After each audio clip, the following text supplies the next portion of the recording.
You may have heard that hiring your children for your business is a legitimate way of reducing your tax liability.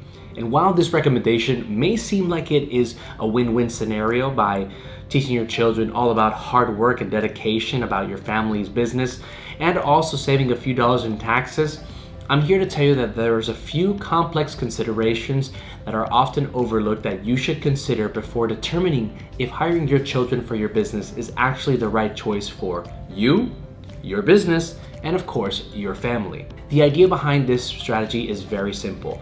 Shift income from the family business, which is typically in a higher tax bracket, over to the child, which is typically in a lower tax bracket.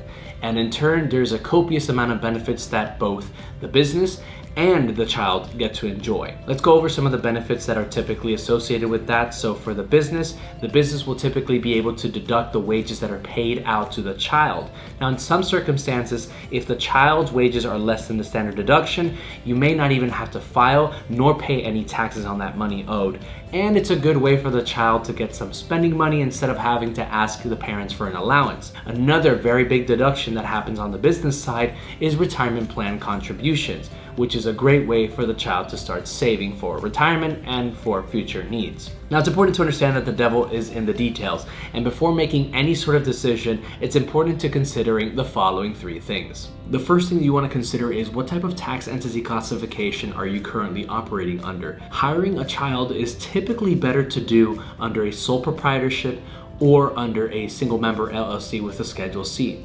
If you had an S corporation or a C corporation, you now have to pay Social Security, Medicare, and unemployment taxes on the wages that are being paid to that child. So you might offset any sort of tax savings that you wanted to go for originally. The second thing to consider are federal and state labor laws that do say that a child can work for a business, but under certain circumstances and parameters, which do vary from state to state, but ultimately they're going to regulate how old the child is at the time of hire, what type of job the child is doing, how long are they doing it for, and how much are they being compensated for the work that they're doing.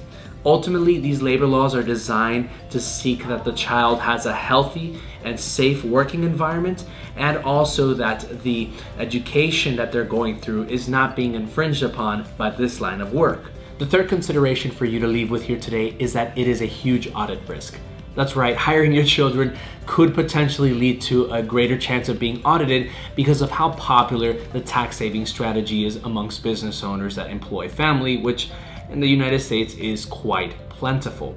That's why you shouldn't just hire your child just to have them on payroll, and that's why you should be able to substantiate and legitimately document the workload and the type of jobs that your children are doing for your business. In the case that the IRS does deem that your child is not a legitimate employee, you'll have to pay back the taxes that you owe with penalties and fees and even interest as well. Under the right circumstances, hiring your child could be an amazing and very beneficial arrangement for your family and your business.